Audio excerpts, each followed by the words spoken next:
Je trouve ça assez choquant, c'est de voir avec quelle rapidité la question de la reconstruction a commencé à se poser pour les villes ukrainiennes et comment, évidemment, il y a eu une sorte de préemption, j'ai envie de dire, sur le territoire des architectes occidentaux qui voulaient tout de suite poser leur marque sur la reconstruction future des villes ukrainiennes, alors que les bombes russes continuaient encore à tomber et que toutes les exactions étaient à l'œuvre. Je pense que c'est une évolution extrêmement positive par rapport à il y a même 10 ans, où on était plutôt dans la démolition et dans cette idée que, encore une fois, le fait de démolir les objets chargés symboliquement ou stigmatisés socialement allait apporter des réponses. Je ne crois pas à la démolition, personnellement. Je pense que la démolition apporte de la violence, toujours de la violence, et ne résout pas les choses.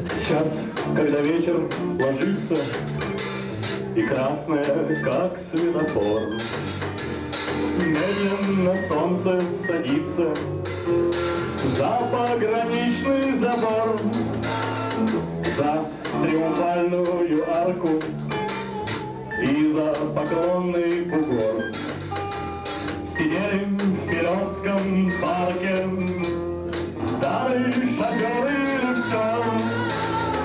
Тихо лежит земля к западу от Кремля. Светят огнями, плывут кораблями сталинские дома. Сталинские дома сводят меня с ума. Думаю днями, снятся ночами, только с ума до тюрьма.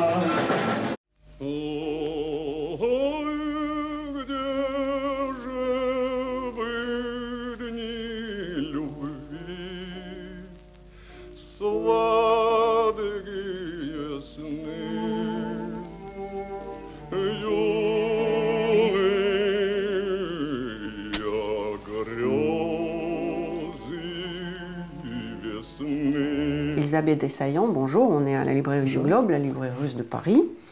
Et j'avais tellement hâte de parler avec un docteur en architecture parce que l'architecture, c'est quelque chose que je ne connais pas. Et comme toute chose que je ne connais pas, ça me passionne.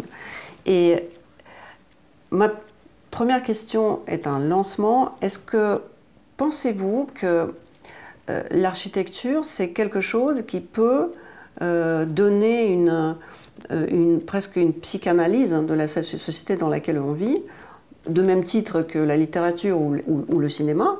Lénine d'ailleurs disait que pour le prolétariat, l'art le plus important était le cinéma. Je pense que le vieux se trompait, parce qu'on peut censurer le cinéma ou les livres, même les brûler, et détruire les bâtiments, c'est compliqué. Donc du coup, si on a la clé de lecture des bâtiments, ce que vous connaissez et moi je ne connais pas, je voudrais, avec votre connaissance, essayer de faire la lecture de certaines architectures.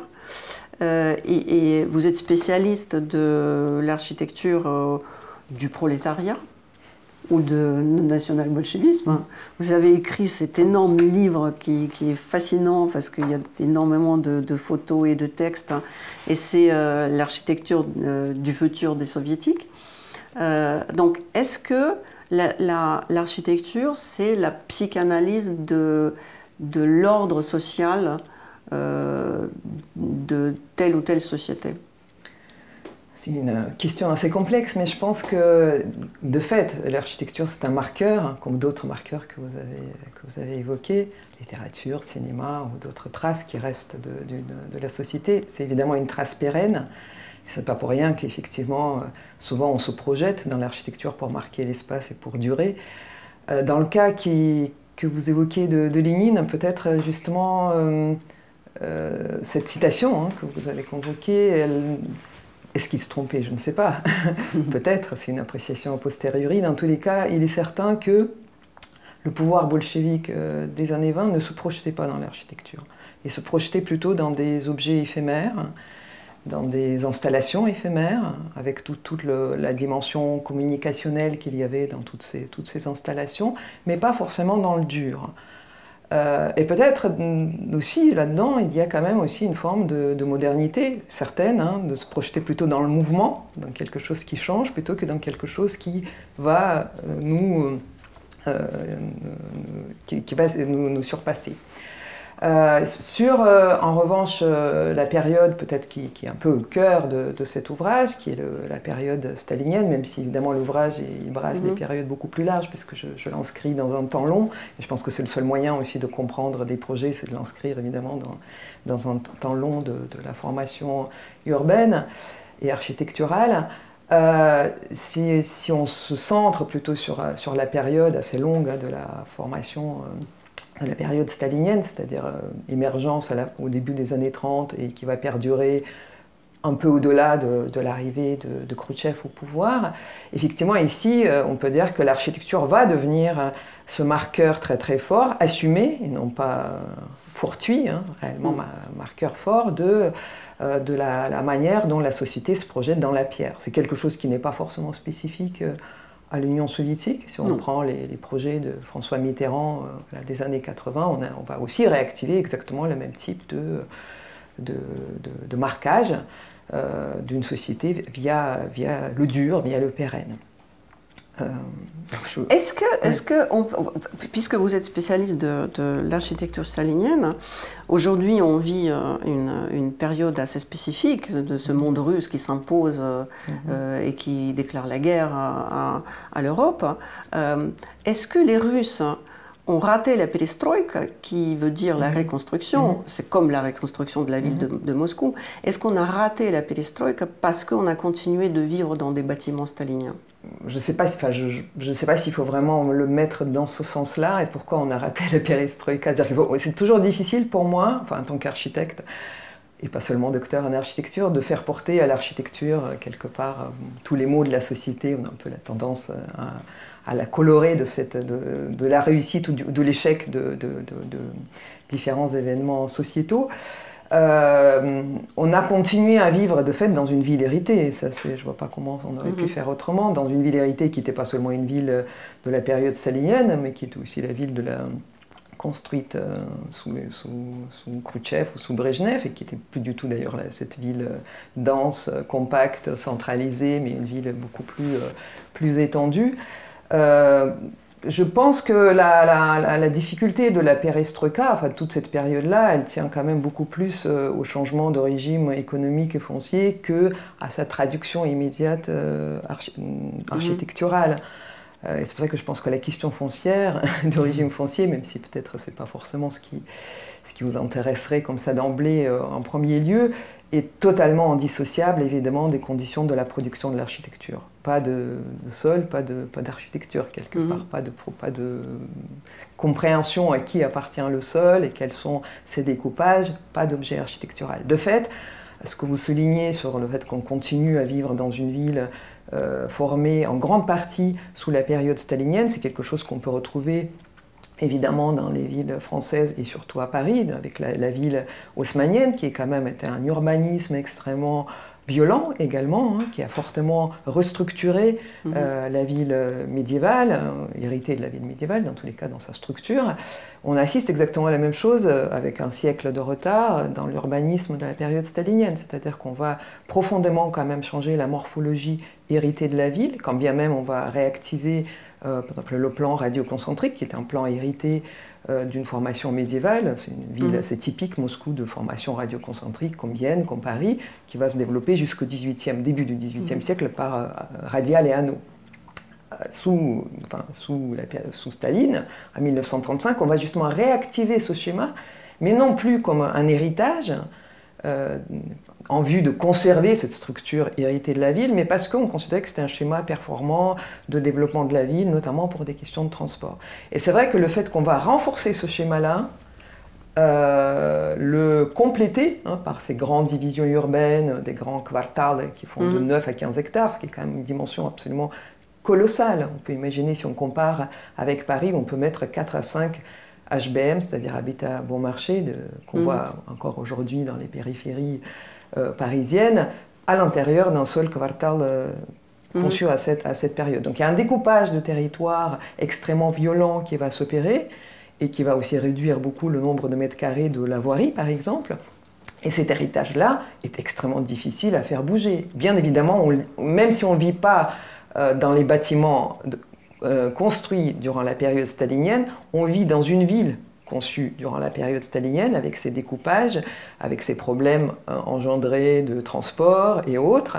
Et ça va rester encore des années et des années et des décennies. Oui. La ville change évidemment beaucoup plus lentement que l'objet architectural qui peut être ponctuellement démoli, transformé, alors que la structure du découpage viaire et parcellaire, en l'occurrence en Union soviétique, la parcelle disparaît, mais il y a quand même un découpage évidemment, va perdurer sur des siècles. Donc ça, c'est la chose la plus difficile évidemment à transformer. Et donc même aujourd'hui, j'ai envie de dire, pas seulement à la perestroïka, aujourd'hui on continue bien sûr à vivre dans une ville héritée de l'urbanisme de la période stalinienne qui a très fortement marqué le territoire. Il y a quand même une espèce de schizophrénie dans quasiment tous les projets russes.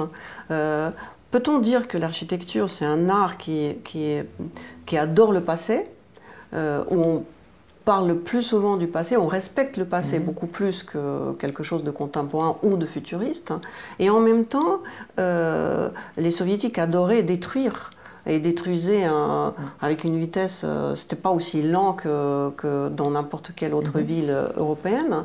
Et en même temps, tout en démolissant, le Russe cherchait à reproduire, il démolissait les bâtiments du XXe siècle pour construire le XVIIIe, mais en mieux. Ou par exemple, les nouveaux riches russes construisaient les bâtiments de l'Europe contemporaine, mais avec les matériaux les plus riches. Et du coup, je reviens à une espèce de tentative d'analyse de où va la société à travers les constructions que les dirigeants de cette société font. Si on avait remarqué que Poutine est en train de construire à Sochi une espèce de fosse suisse ou fosse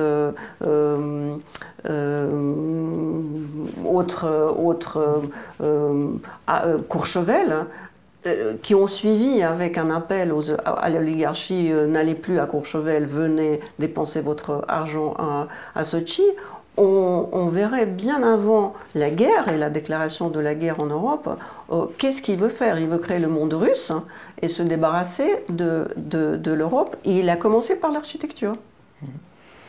Oui, beaucoup de questions dans cette seule observation, bien sûr. Je pense que il y avait des indicateurs, bien sûr, enfin, si on se concentre sur la dernière partie de votre observation, l'architecture était un des indicateurs évidemment extrêmement forts, parce qu'encore une fois, qui dit pouvoir fort, dit pouvoir qui se projette très souvent quand même dans l'objet architectural comme marqueur de l'espace, comme marqueur de son pouvoir. Donc voilà, c'est évidemment, si on reprend un petit peu le modèle proposé par Vladimir Paperny dans son ouvrage Culture 2, où il montre un modèle de fait cyclique d'alternance entre la culture 1, qui serait plutôt une culture sans hiérarchie, horizontale, où il y a une sorte de porosité dans la société, une culture 2 qui marque le centre, qui marque les limites très très fortement. Donc bien sûr qu'on voit dans toutes les stratégies d'assises du pouvoir de Poutine des transcriptions spatiales très très claires, mélangées, comme vous le dites très bien aussi, avec ce goût nouveau russe, enfin, d'arriviste, qu'on retrouve tout au long de la culture russe, mais j'ai envie de dire de la culture pas seulement russe, on le retrouve dans d'autres évidemment pays, cette volonté évidemment de montrer où va l'argent. Enfin, je pense que c'est extrêmement primaire comme désir, c'est-à-dire il faut que dans l'architecture, le coût de la construction soit visible, ce qui n'est pas le cas par exemple des projets des années 20, où évidemment on va être plutôt dans une thématique de l'économie, de la modestie en quelque sorte, quand bien même ils étaient peut-être particulièrement avant-gardistes et beaucoup plus évidemment visionnaires que les projets qui ont suivi, qui vont réactiver cette matrice classique qui est aussi une constante dans l'histoire de l'architecture, pas seulement de l'architecture évidemment, mais où on va forcément, pour se légitimer, réactiver l'architecture classique, donc dans diverses interprétations néoclassiques, y compris celles qui ont pu être activées à la période, par exemple, stalinienne. Alors c'est pas un hasard d'ailleurs, par exemple, je fais une petite parenthèse, ou plutôt une petite focale sur la période stalinienne, ce n'est pas un hasard si on va réactiver ce modèle. C'est un modèle qui vient d'une part en concurrence qu'on veut rattraper par rapport à l'ancien Saint-Pétersbourg, hein, qui est quand même la ville européenne. Donc on va activer pour Moscou cette matrice européenne, cette référence. Et d'ailleurs, les architectes qui vont venir construire à Moscou, dans ce cadre du plan de 1935, ça va être en très grande majorité des architectes léningradois, qui ont déjà fait, au début du XXe siècle, leur mutation, puisque en ayant commencé à aller plutôt vers des mouvements modernes, enfin, l'art nouveau, voilà, l'art déco et autres mouvements internationaux hein, du XXe siècle, ils vont opérer en 1910 un retour déjà vers l'architecture néoclassique et reprendre Saint-Pétersbourg comme modèle. Et en fait, pendant longtemps, pendant 20 ans, on va dire, ils vont être un peu, je dirais pas mis complètement à l'écart, mais dans tous les cas mis un peu en sourdine dans l'accès aux commandes. Et dans les années 30, on va les appeler, parce que en plus c'était des architectes qui construisaient, donc il y avait aussi le savoir, tout le savoir technique qu'ils apportaient avec eux. Et c'est eux qui vont plus, j'ai envie de dire, que le commanditaire, vont amener ce modèle néoclassique vers lequel ils sont déjà revenus 20 ans plus tôt. Donc cette résurgence permanente du modèle de la ville néoclassique, avec ses grands tracés, avec ses lignes droites, avec ses grandes perspectives, avec toujours un monument au bout des grandes avenues, avec des grands découpages, la ville lisible qu'on peut embrasser d'en haut.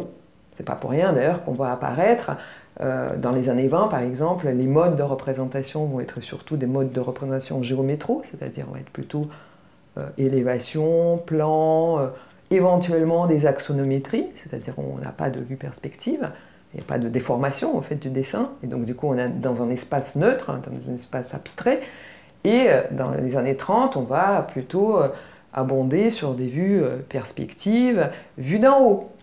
On embrasse la ville, personne ne la voit comme ça la ville, personne ne la voit à la hauteur de l'oiseau, mais on va avoir ces visions-là très complètes, qui permettent justement de montrer la vision de l'ensemble, et d'ailleurs le mot ensemble va devenir le mot dominant. Après sur peut-être amorcer déjà peut-être cette question-là de style, dans quoi se projette le décideur politique, là encore c'est peut-être une question pas si simple parce qu'il n'est pas seul aux commandes. On a toujours un petit peu l'idée qu'il y a eu l'architecture Louchkov par exemple, qu'il y a eu le style Louchkov, d'ailleurs c'est un terme évidemment largement utilisé parce qu'on reconnaissait ces bâtiments à leur exubérance, à leur richesse de nouveaux riches, on peut dire évidemment de manière extrêmement claire. C'est l'architecture pour les milliardaires. Oui, mais parce qu'il fallait montrer, pour moi c'est vraiment extrêmement primaire, c'est-à-dire il faut montrer où va l'argent, il faut dorer, donc voilà, l'or, voilà. Et donc finalement, si on les analyse, tous ces bâtiments, un petit peu de manière plus apaisée et non pas émotionnelle, on se rend compte qu'il n'y en a pas un qui ressemble à l'autre. En fait, on ne peut pas parler vraiment de style. En fait, ils puisent, c'est de l'architecture éclectique qui puise à de nombreux styles. Elle puise voilà, dans une sorte de pot-pourri, j'ai envie de dire, d'emprunts plus ou moins assumés à différentes stylistiques architecturales du passé, sans justement avoir cette vision d'unité. Mais c'est pas pour rien, d'ailleurs le style Louchkov, c'est un style de la promotion privée quand même. C'est pas un style qui vient d'une décision étatique d'établir un certain style, ce qui est complètement différent évidemment du cadre du régime totalitaire dans lequel a été produite l'architecture stalinienne, où il y a vraiment un contrôle extrêmement poussé, non seulement sur l'aménagement urbain, mais sur la forme architecturale, l'unité architecturale, même s'il y a tout un discours sur derrière cette unité, on peut mettre la variété, etc., etc. Mais ça, c'est du discours. En réalité, il y a quand même ce qui reste quand même, tout comme dans l'architecture haussmannienne, il n'y a pas un seul bâtiment on va dire, qui se répète. Si on regarde de manière extrêmement attentive ces bâtiments-là, c'est pas un modèle qui va être répété, mais le cadre qu'on va imposer va faire produire de l'architecture extrêmement semblable. Sous Louchkov, par exemple, ce n'est pas le cas. C'est de l'architecture presque faite à la parcelle, j'ai envie de dire, sur le terrain. C'est une architecture individualisée. Peut-on dire que l'architecture et le style architectural ne peut naître que dans un système totalitaire et la démocratie ne crée pas de style et crée plutôt, vous dites l'éclectisme, Et pour moi, c'est quasiment tous les traits misérables de l'appartement communautaire, où tout ce qu'on construit est temporaire, parce qu'on crée des cloisons quasiment en papier, parce qu'il n'y a pas vraiment de maître de ces appartements, chacun pour soi. Et j'ai l'impression que les vrais styles architecturaux dans la construction d'une ville est né sous l'autoritarisme ou totalitarisme. Saint-Pétersbourg, c'était une ville qui était une ville de modernité, mais modernité autoritaire. Et sans l'autorité, on ne crée pas. Et comment... si vous n'êtes pas d'accord avec moi, dites-moi.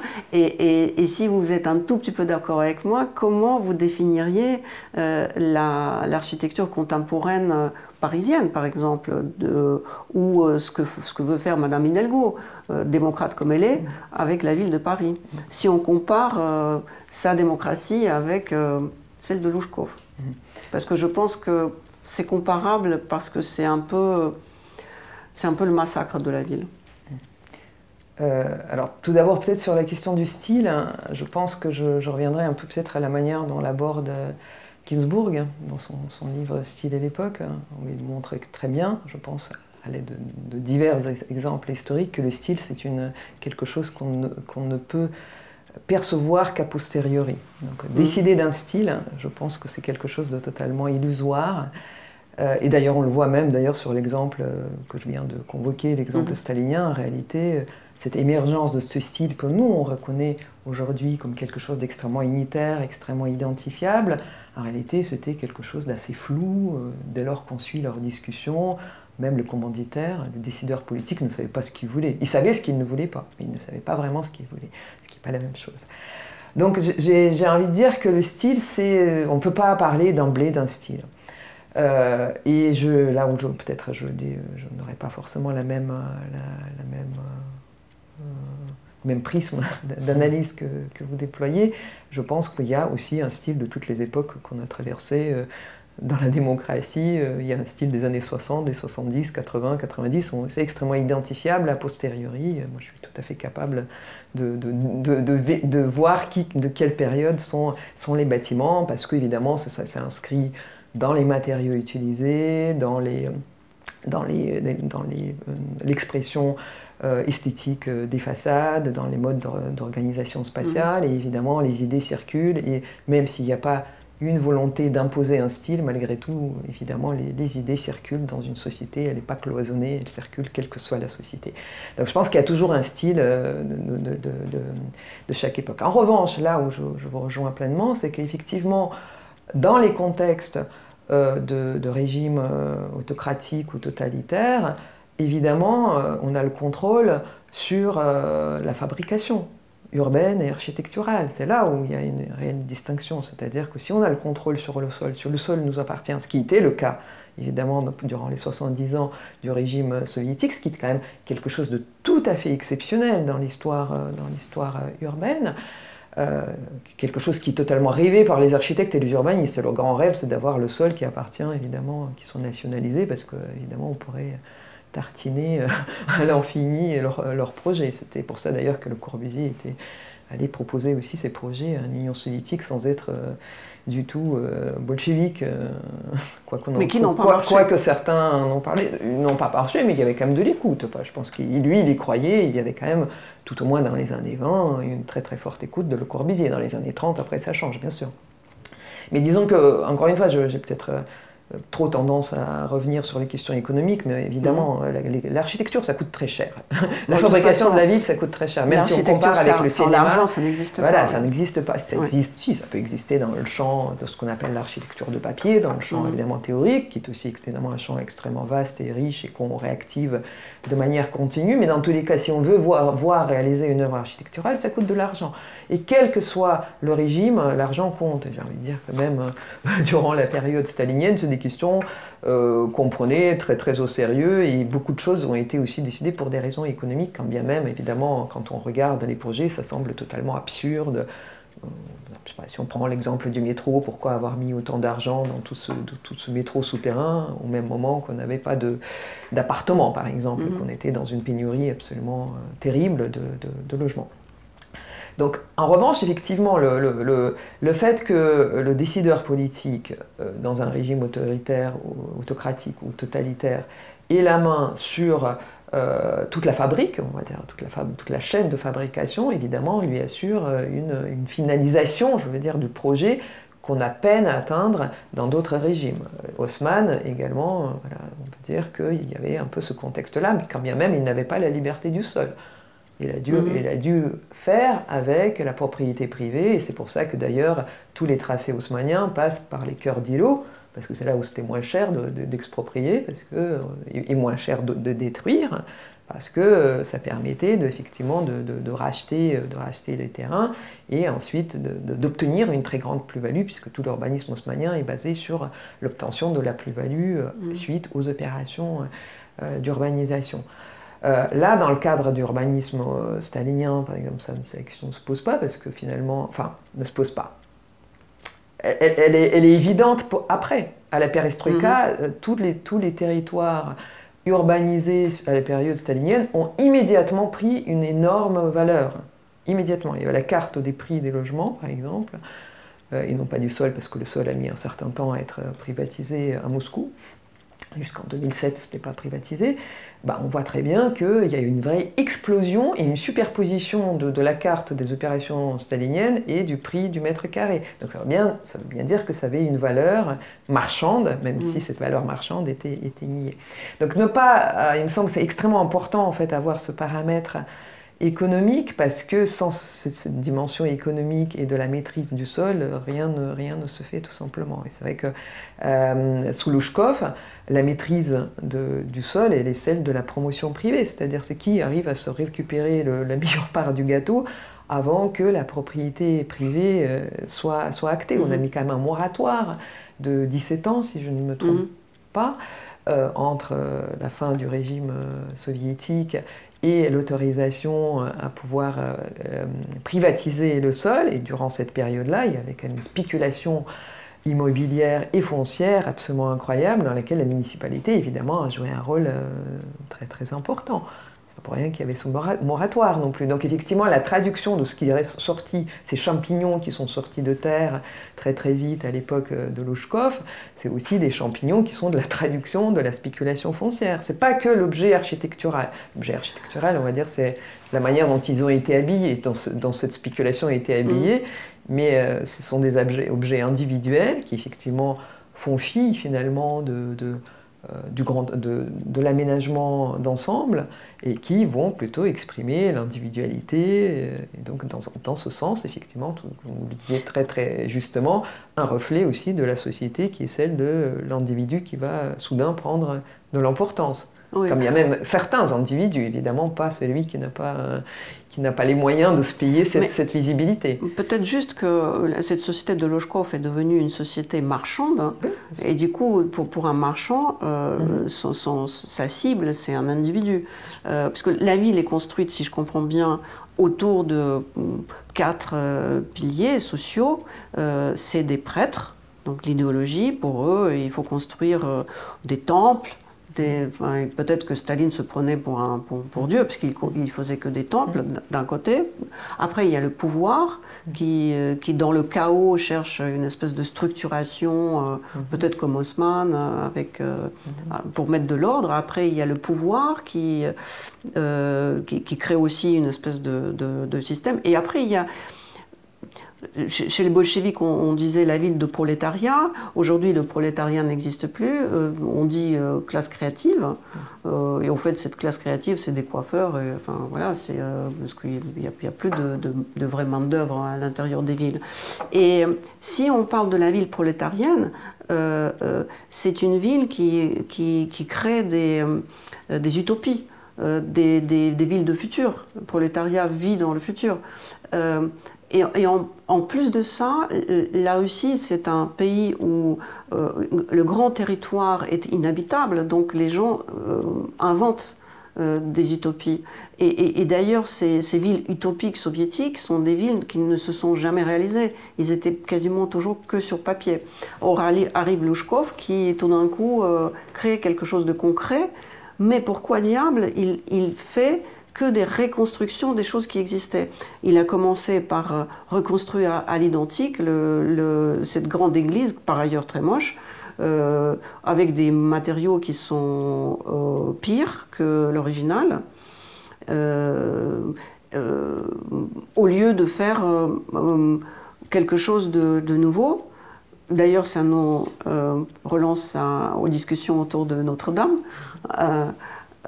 Alors, on peut massacrer les villes deux fois. D'un côté, quand on les massacre, après la guerre par exemple, ou quand on détruit quelque chose, pour une question idéologique, comme c'était les églises.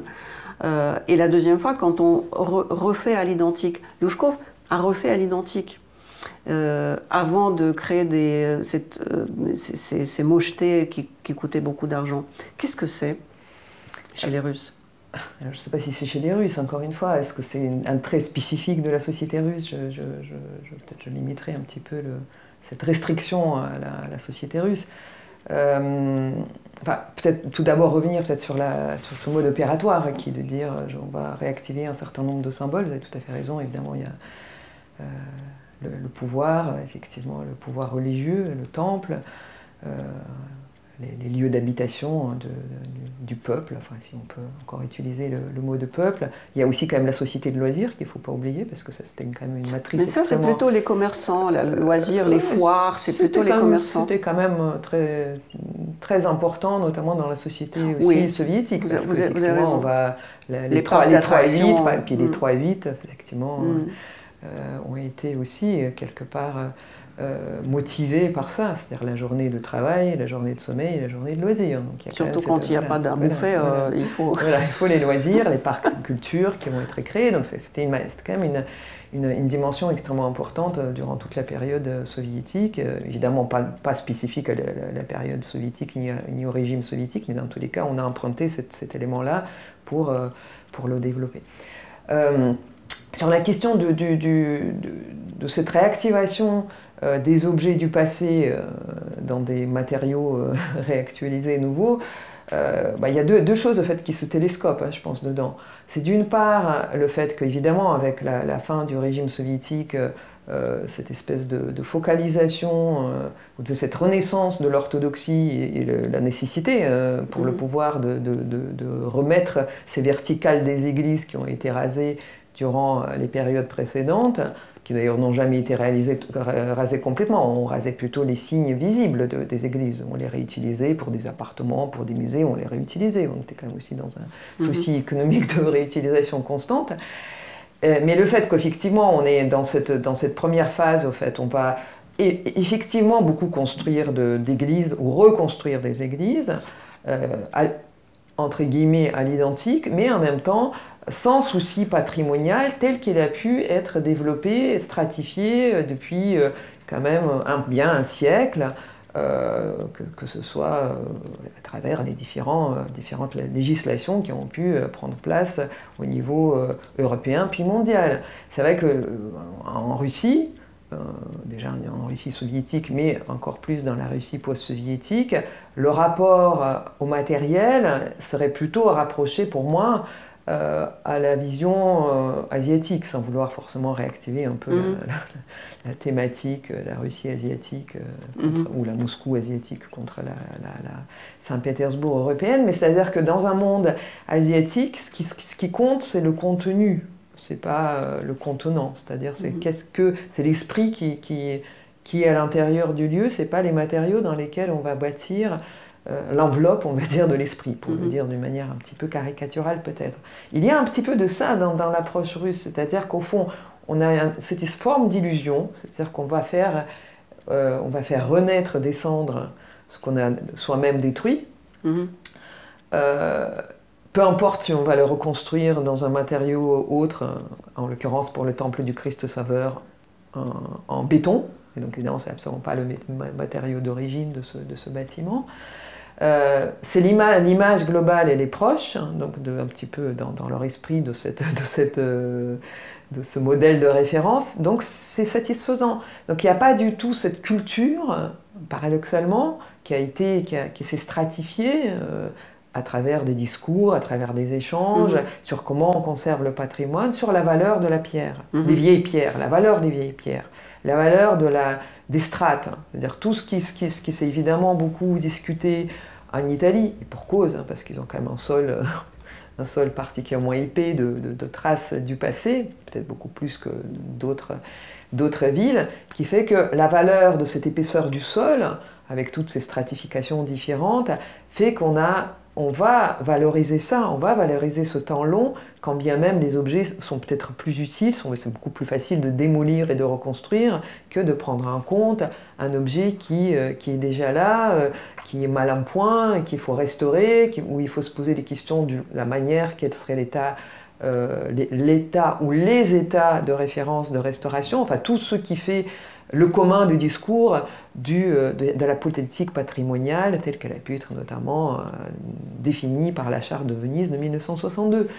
Ça, on a l'impression qu'effectivement, en Russie, on passe complètement à côté de ça. Alors, j'exagère un peu, parce que bien sûr qu'on a la connaissance, elle existe, et bien sûr qu'il y a aussi des architectes et d'autres penseurs qui sont particulièrement sensibles à cette question-là, qui sont très fins et qui ont cette connaissance, sauf que je pense que cette vision nihiliste des choses, qui a été extrêmement quand même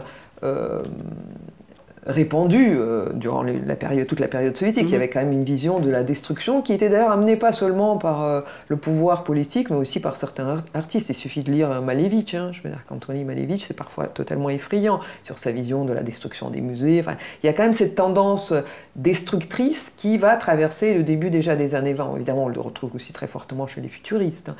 Donc la destruction comme une sorte de feu, voilà, on va brûler et donc on va non pas faire renaître des cendres pour le coup, mais bâtir sur la place neuve. C'est exactement la même thématique qu'on retrouve dans les guerres, effectivement. Les architectes, ça les excite évidemment de bâtir sur une page blanche. Et cette thématique-là, évidemment, elle est extrêmement emmenée, de manière générale, pas du tout seulement en Union soviétique, durant les années 20, elle est extrêmement présente dans toute l'architecture et l'urbanisme fonctionnaliste, Le Corbusier, évidemment, en étant un des porteurs importants, puisqu'il y a vraiment cette vision de la tabula rasa qui est très très prégnante. Donc on ne peut pas dire que ce soit uniquement, spécifiquement en Union soviétique, c'est je veux dire, une sorte de tendance partagée pendant une bonne part du XXe siècle jusqu'à la crise de pétrole, on va dire, hein, jusqu'à ce qu'on se rende compte qu'on est à la fin des ressources, et où les voix qui se sont déjà fait entendre dans les années 60, plutôt du côté de l'Italie, y compris de l'Italie fasciste, parce qu'on n'a jamais été dans la tabula rasa dans l'Italie fasciste, on va enfin entendre cette voix-là dans les années 70, et effectivement, où il y aura un petit peu cette montée des approches patrimoniales extrêmement soucieuse du paysage urbain, de la conservation non seulement des objets, mais aussi du paysage. En Russie, ou en Union soviétique, c'est vraiment des préoccupations qui ne sont pas débattues. Un petit peu pour le centre historique, notamment par des groupes comme Astojenko, qui étaient déjà très très actifs dans les années 80, bien entendu. C'est pas un hasard si après la reconstruction, ils vont aussi être en charge de la réflexion sur le centre de Moscou ou sur d'autres villes, et où ils vont justement mobiliser les outils d'analyse de la morphologie urbaine tels que développés en Italie, mais bien sûr, effectivement, ils sont très très minoritaires.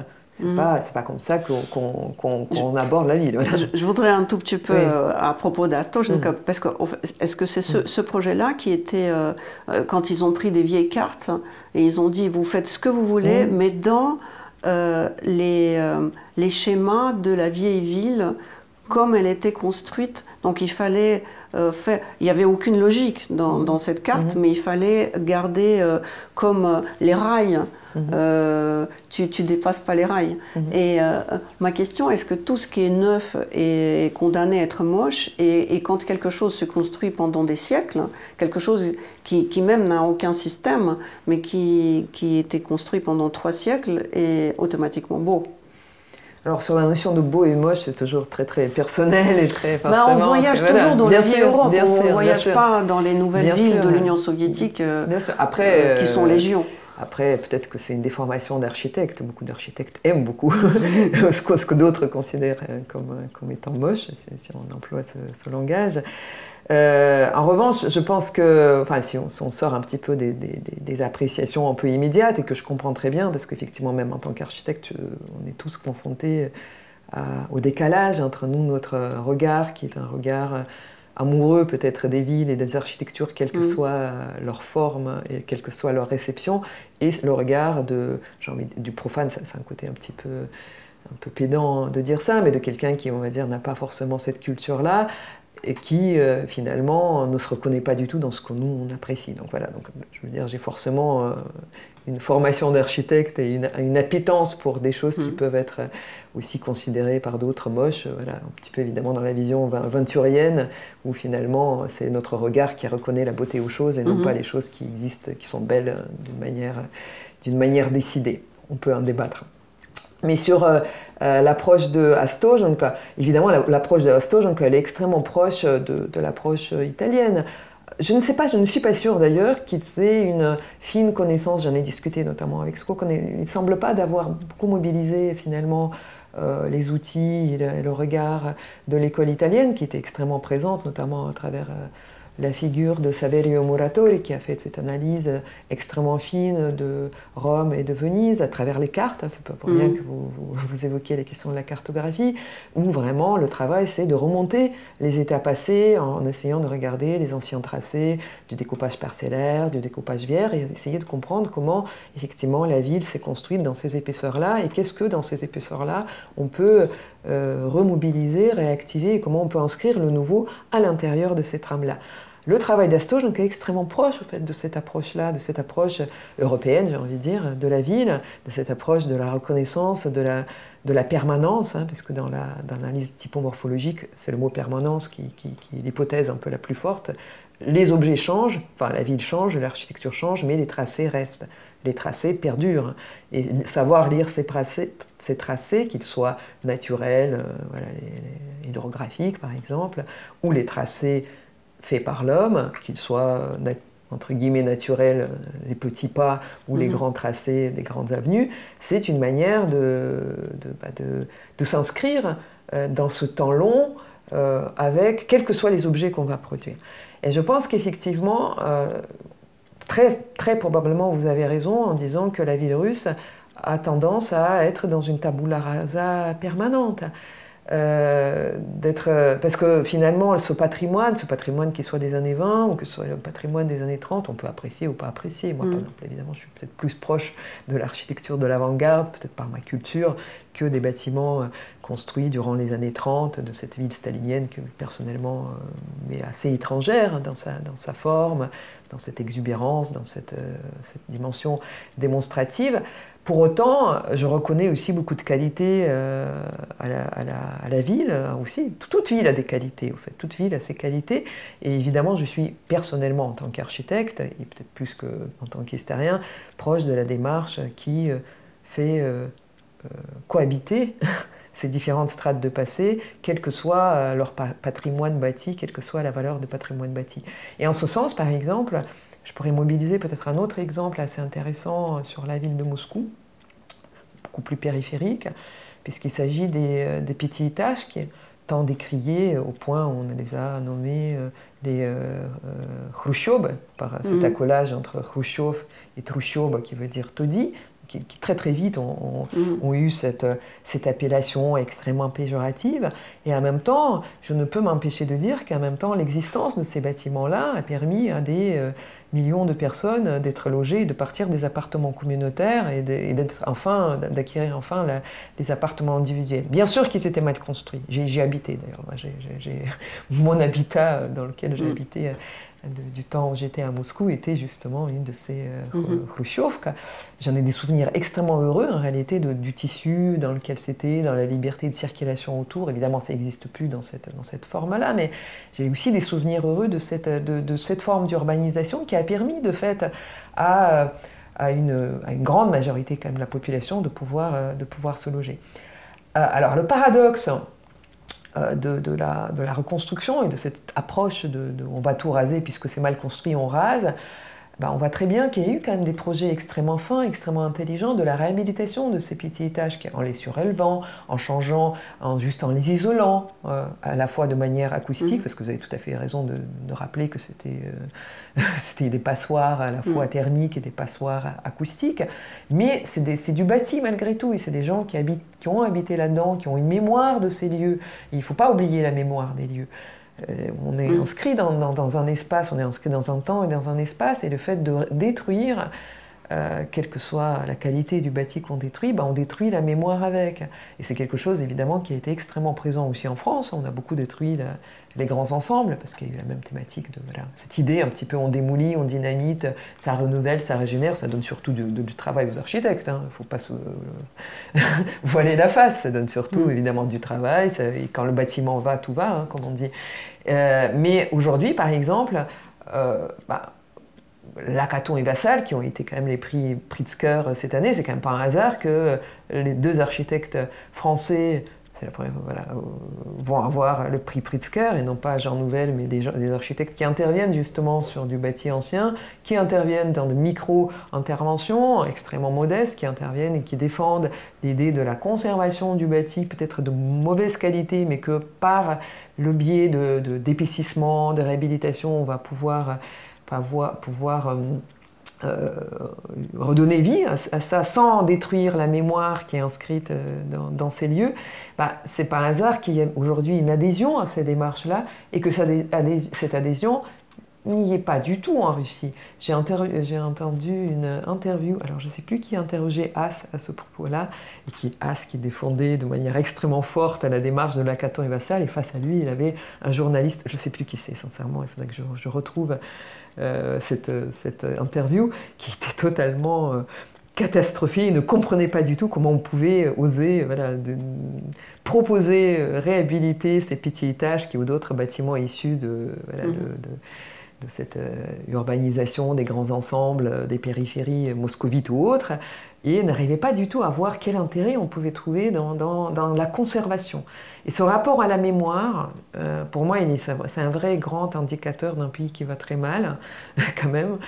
Vous mobilisiez évidemment l'exemple de l'architecture poutinienne, de Poutine, et voilà, tous ces palais, etc., comme des indicateurs, évidemment, de ce qu'était ce régime, mais aussi ce qu'est ce régime, c'est aussi cette démolition permanente, cette ignorance au fait de l'inscription dans l'espace des gens et dans la mémoire des gens et dans leur récit de vie et dans leur narrativité personnelle.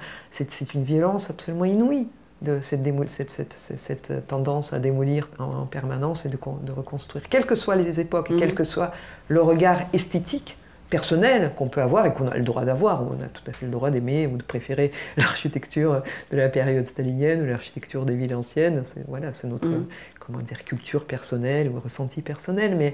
Mais avoir composition en permanence, cette espèce de turnover, de dire une nouvelle période arrive, un nouveau régime arrive, et j'efface ce qui précédait, c'est effectivement un signe pour moi d'une société qui va très mal. Après, ça ne se passe jamais comme ça, en réalité, parce qu'en réalité, on n'efface pas. Enfin, c'est très rare qu'on efface complètement, parce que l'économie fait que, en réalité, on conserve, on a un discours destructeur, plus ou moins fort suivant les périodes, et puis en réalité, on rabiboche, on bricole, même la période stalinienne qui a un discours destructeur, parce qu'il y a vraiment l'intention, c'est de tout détruire et de recommencer à neuf, parce que pour effacer les traces du passé. Très très vite, on voit s'installer aussi déjà dans le discours l'idée que combien d'efforts ça a coûté pour la classe ouvrière de construire ces villes anciennes, donc on ne va pas les démolir, et puis très très vite aussi on va bricoler avec l'existant, parce que tout simplement il n'y a pas le nombre de mètres carrés pour loger tout le monde, on est dans la pénurie et on va quand même bricoler. Donc il y a aussi la distinction à faire entre le discours démolisseur, destructeur, la réalité qui souvent, très très souvent, est beaucoup plus modérée, puisqu'on va plutôt démolir des objets un peu symboliques plutôt que le tissu réel. Mais malgré tout, effectivement, là, je pense le rapport à la mémoire, au passé, au temps est un très très grand indicateur de la santé mentale d'une société. Vous avez dit que vous aimez l'avant-garde, Oui. Et là on parle beaucoup de destruction. L'avant-garde est un terme militaire, et moi je l'aime pas du tout à cause de ça, et ce qu'il représente. Est-ce que c'est un peu connu que l'architecte, c'est par les temps des guerres, est une personne qui est tout de suite appelée, quand c'est un vrai architecte et pas à la française, donc designer, quand c'est un vrai ingénieur architecte, parce que c'est celui qui va aider l'artillerie de mieux tirer, ou il sait comment il faut tirer pour qu'à côté ça tombe pas, et vice-versa. Même Michel-Ange était quelque part appelé pour la protection militaire de Florence, c'est ça? Il y a beaucoup de livres et œuvres qui étaient écrits par rapport à la question de la guerre et d'architecture. On est dans la période d'une guerre, on a un pays qui est démoli et qui devient une espèce de proie pour les nouvelles idées. Que pensez-vous de l'architecte comme guerrier? Ou le rôle de la guerre dans l'architecture? Parce que du coup, c'est pas le pouvoir en place qui détruit, c'est le hasard des choses qui fait que tout d'un coup, c'est la manne pour un architecte. Tout à fait, c'est la manne pour l'architecte. L'architecte, alors quand je dis c'est la manne pour un architecte, il faut aussi quand même un petit peu modérer, parce que c'est une certaine représentation, on peut dire classique de l'architecture. Il y a quand même beaucoup d'architectes aussi qui ne sont pas dans qui ne font pas perdurer cette image-là, et qui ont aussi des positions. Au Havre, puis bon, aujourd'hui, chez Urban, enfin voilà, je veux dire, j'ai quand même beaucoup d'architectes qui interviennent aussi dans le cas de crise et qui essayent non pas de profiter de la guerre, mais quand même de réfléchir comment on peut soutenir et aider. Donc il ne faut pas complètement tout mettre finalement dans le même panier. Ceci étant dit, c'est une évidence que et l'ouvrage notamment de Jean-Louis Cohen, l'architecture en uniforme, a quand même beaucoup déployé à travers plusieurs matériaux, mobilisé, comme il sait très bien le faire, cette participation des architectes dans l'économie de la guerre. De toute façon, la guerre, c'est une économie. C'est là où on teste les nouvelles technologies. Voilà, le nylon qui va être testé pendant la guerre avant de devenir le bas nylon. Voilà. Il y a beaucoup d'exemples, évidemment, d'utilisation civile des technologies développées pendant la guerre. Une d'ailleurs des raisons des guerres, c'est souvent le développement économique, donc des raisons cachées, mais les raisons réelles. Donc évidemment, l'architecte là-dedans est souvent appelé à, soit pour ses connaissances effectivement technologiques, parce que ça a souvent été le cas, soit aussi en tant qu'artiste pour prévoir déjà très très vite la reconstruction, ou dans d'autres cas, par exemple, très bien compté dans l'ouvrage de Jean-Louis Cohen sur le camouflage des villes, par exemple, quand qu'on a voulu déplacer Paris à côté pour qu'elle soit bombardée, non pas Paris soit bombardée, mais le faux Paris soit bombardé. Voilà, on fait appel à des artistes, à des architectes pour cacher, pour camoufler face au progrès de l'aviation et des photographies aériennes qui vont déjouer ces stratégies de camouflage. Donc évidemment, l'architecte participe pleinement à tous ces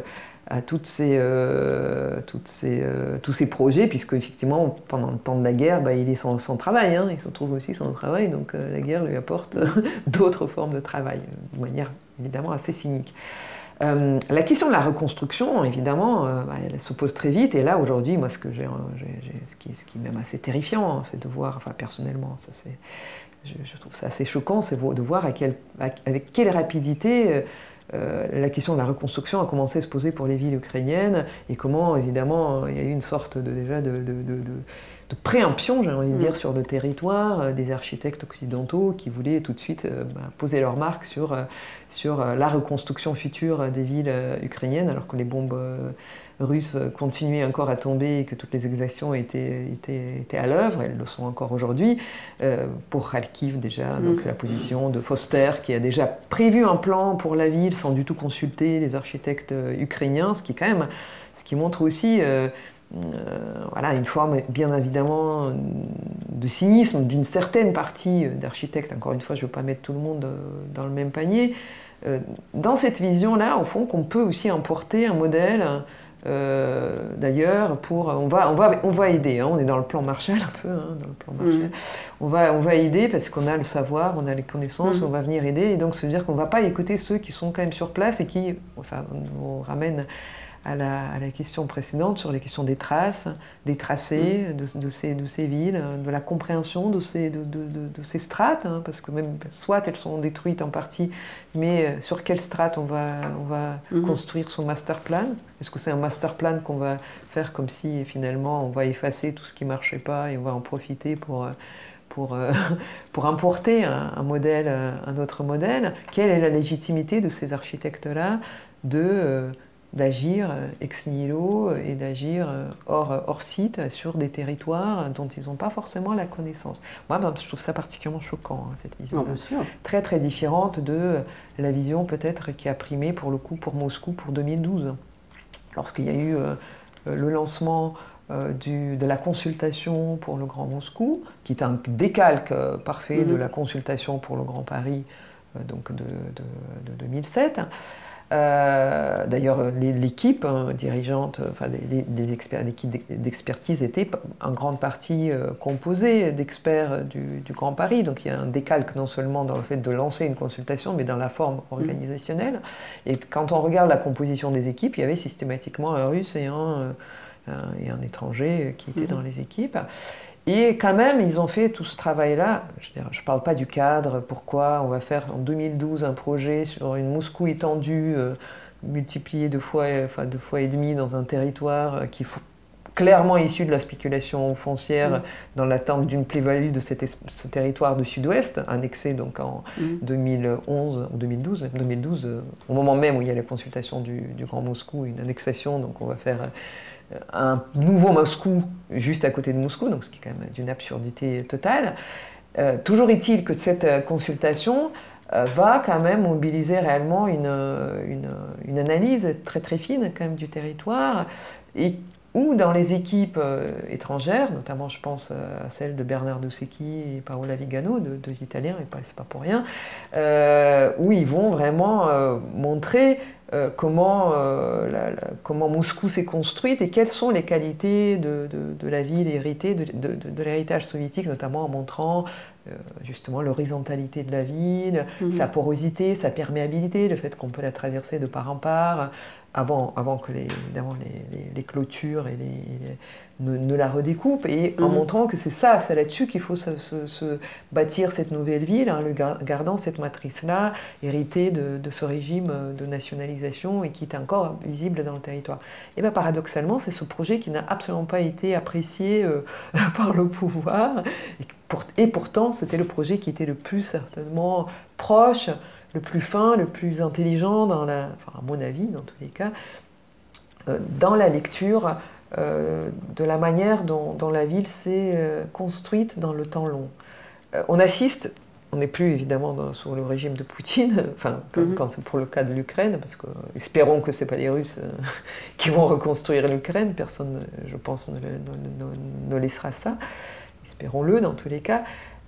Toujours est-il que cette reconstruction, si elle passe par le même système d'une sorte de cécité, de la non-attention à ce de quoi ces villes sont faites et à la participation des architectes ukrainiens à la réflexion apaisée et non pas immédiate de la reconstruction de ces villes, on aura fait quand même un énorme raté et une seconde violence, j'ai envie de dire, après cette ultime violence qu'on est en train de vivre. Oui, la reconstruction peut être pire que la démolition. Oui, bien sûr. Si on ne parle pas des vies humaines. Où est pour vous la différence entre les gratte-ciel américains et les gratte-ciel russes qu'on appelle Vessot, qui est autrement que le gratte-ciel? D'ailleurs, c'est typiquement en français que de donner un autre nom à quelque chose qui existe déjà. Et comme la Grande Révolution a fait son calendrier et tout, et d'ailleurs les gratte-ciel, en France, on les appelle gratte-ciel aussi? Oui. Ah oui, bon, bah. Mais bon, il y a beaucoup d'autres choses qui s'appellent à la française. Quelle est pour vous la différence? Parce que visuellement, c'est semblable, mais au fond, c'est tout à fait différent. Et Paterne, d'ailleurs, dans son livre, le décrit. Mais quelle est votre lecture? Alors, je reprendrai d'abord peut-être sur cet aspect très très particulier, effectivement, de ces bâtiments des années 50. Et après, peut-être, ce serait intéressant d'élargir plus généralement, voilà, peut-être sur Moscou, parce que ça s'inscrit aussi dans une histoire longue. Par rapport à cette question d'emprunt des modèles, clairement les soviétiques vont aller chercher les références américaines qu'ils connaissaient extrêmement bien déjà, puisqu'ils ont commencé des voyages à la fin du 19e, début 20e, parce qu'ils vont aller chercher d'abord la performance de la technologie américaine pour des raisons qui sont ceux de la lutte contre l'incendie à la base.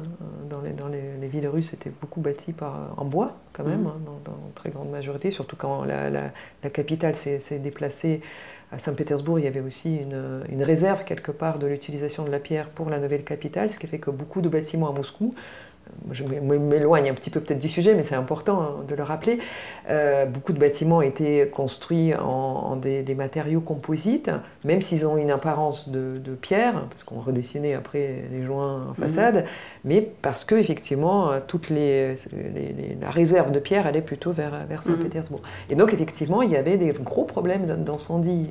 On l'a connu évidemment en 1812, mais c'était des incendies récurrents. Et si les soviétiques regardent, enfin si les Russes déjà regardent l'exemple américain, c'est parce qu'ils veulent comprendre comment lutter contre l'incendie en utilisant la structure métallique. Quand en 1930, ils vont re-regarder de nouveau les exemples des bâtiments, des gratte-ciel, ils vont le regarder dans un autre contexte, puisqu'ils vont faire le voyage dans le cadre du projet du Palais des Soviets. Et c'est vraiment une commission qui va y aller, vraiment avec des architectes qui sont chargés de la réalisation du Palais des Soviets. Et ils y vont vraiment très clairement pour avoir à la fois des accords, des plans et de ramener de la documentation technologique. On peut presque dire qu'on est à la limite de l'espionnage. Enfin, c'est pas tout à fait de l'espionnage au sens où ils y vont quand même de manière ouverte. Oui, mais bon, on est à la limite de la copie. Et donc, effectivement, ils vont importer toute cette technologie-là. Ils vont regarder ces bâtiments de manière, à l'époque, j'ai envie de dire, presque positive encore, hein, parce qu'on n'est pas encore dans une rupture franche avec les États-Unis. Ça interviendra quelques décennies plus tard, dans le cadre de la guerre froide. Mais déjà, dans les années 30, ils importent cette technologie-là. De toute façon, ils l'avaient déjà, puisqu'ils ont largement importé toute la technologie américaine pour bâtir les usines, pour construire les Ford. Enfin, tout était américain. La technologie était clairement américaine, contrairement à la référence plutôt à la technologie allemande qui était faite avant.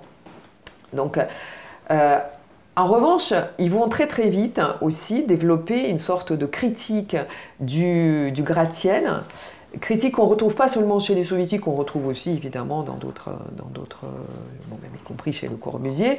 Le gratte-ciel, c'est évidemment une sorte de possibilité de construire en hauteur et évidemment de libérer le sol chez Le Corbusier, mais en revanche aux États-Unis, le gratte-ciel c'est avant tout la traduction de la spéculation foncière, puisqu'ils sont côte à côte et évidemment il y a cette finalement traduction verticale de la valeur marchande du sol.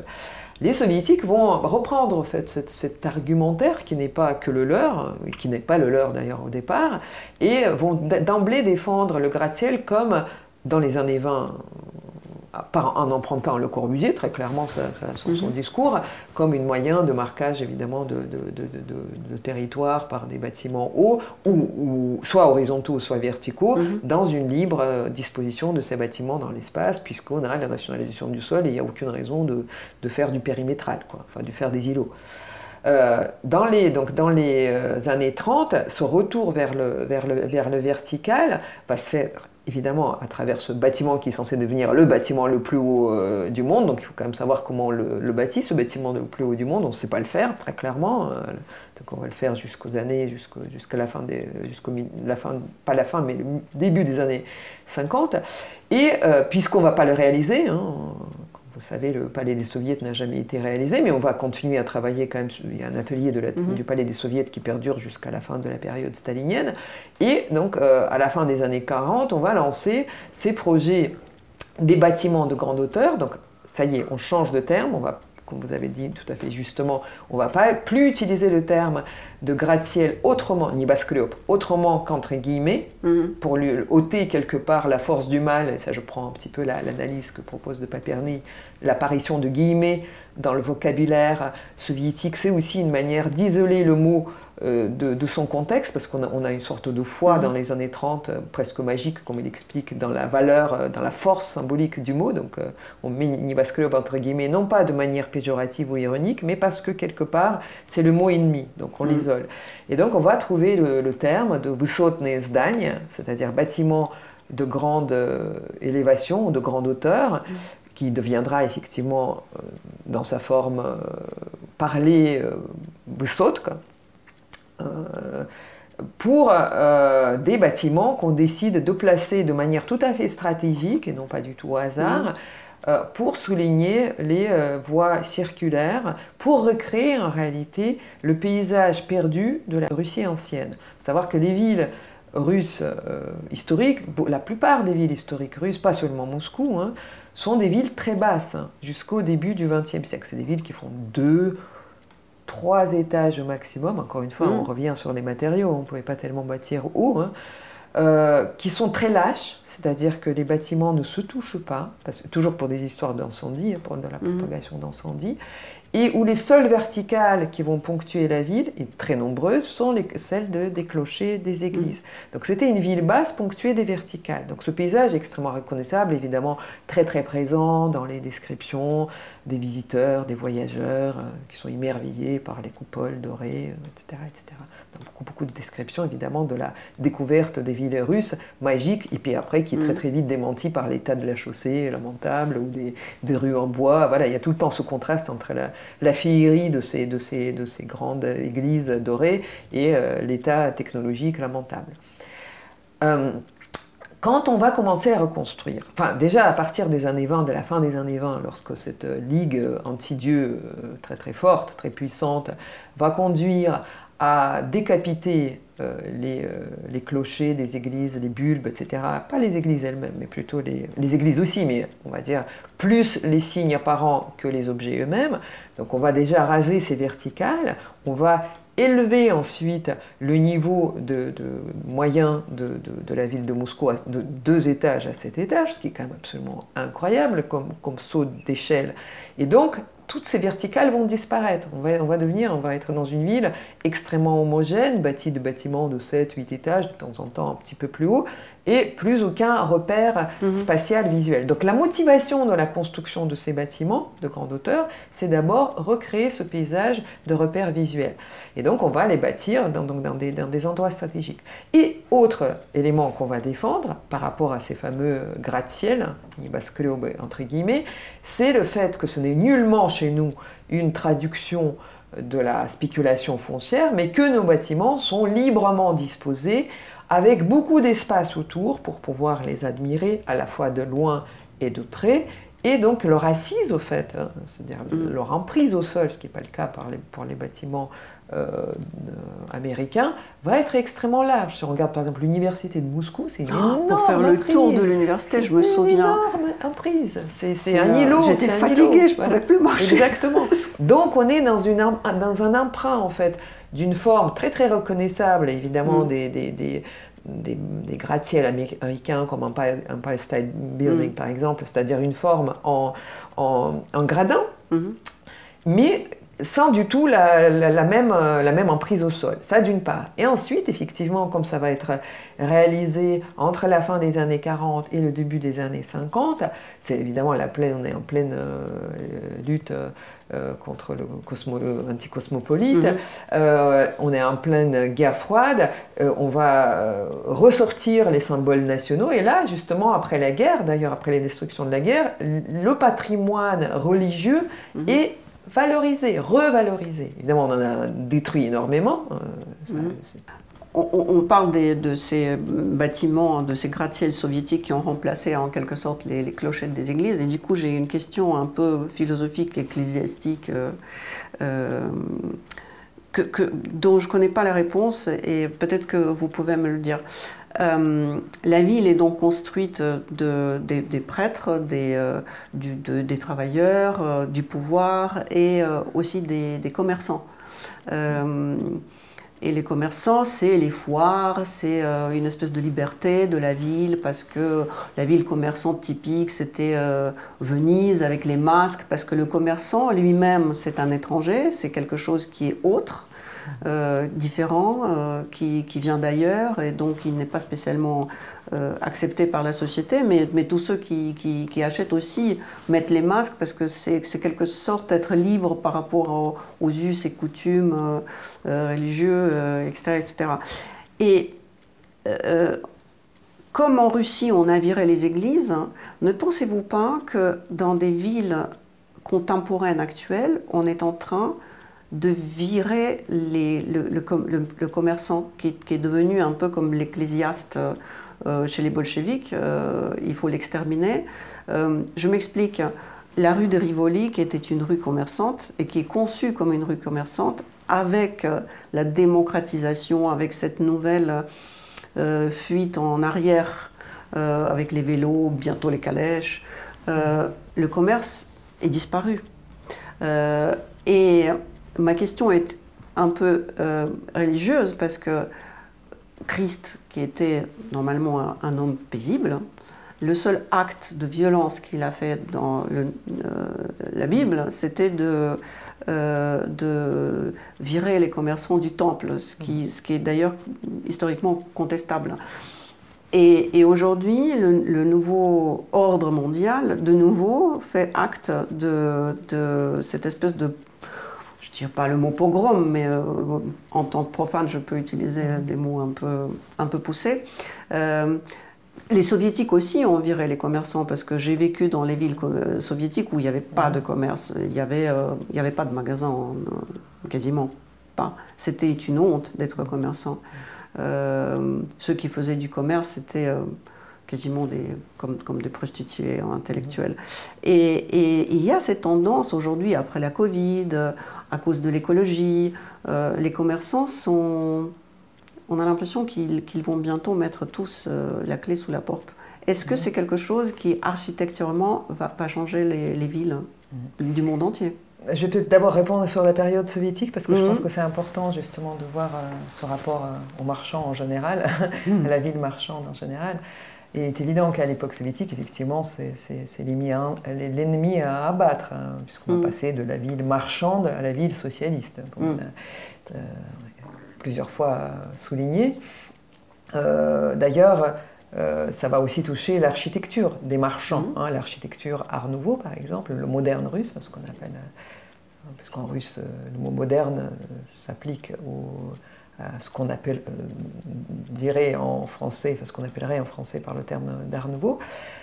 Cette architecture, par exemple, va être fortement critiquée, parce que c'est l'expression justement de cette époque du commerce débridé. Et donc effectivement, comme vous le dites justement, l'aspect, enfin la vision de la ville marchande va être très fortement stigmatisée, on va tout faire pour enlever. Pas toute la ville marchande. La ville marchande incontrôlable, c'est-à-dire le marché plutôt, hein, c'est-à-dire le marché de rue, tout ce qui est du petit commerce, tout ce qui est du pouvant échapper au contrôle. On ne peut pas dire que la ville soviétique n'était pas du tout marchande, puisqu'il y avait quand même, y compris dans les bâtiments staliniens, tout le socle, comme dans l'urbanisme haussmannien, est fait des magasins, mais c'est évidemment des magasins contrôlés par l'État, et donc effectivement il y a un contrôle généralisé sur le commerce. Il n'y a pas une possibilité d'avoir un petit commerce. Il y a des commerces, mais pas des petits commerces. Et peut-être c'est là où c'est assez intéressant de faire peut-être le rapprochement avec la période contemporaine. Je ne parlerai pas pour le coup de la Russie, puisque je pense que votre question portait plutôt sur l'Europe ou sur ce qui se passe en France. Voilà. Je pense que, encore une fois, hein, c'est peut-être pas mon dada, mais je vais revenir sur les questions du sol. Le problème, c'est comment la ville est fabriquée. C'est-à-dire qu'aujourd'hui, enfin depuis quand même de nombreuses décennies, la ville se fabrique par des ZAC, des zones d'aménagement concerté.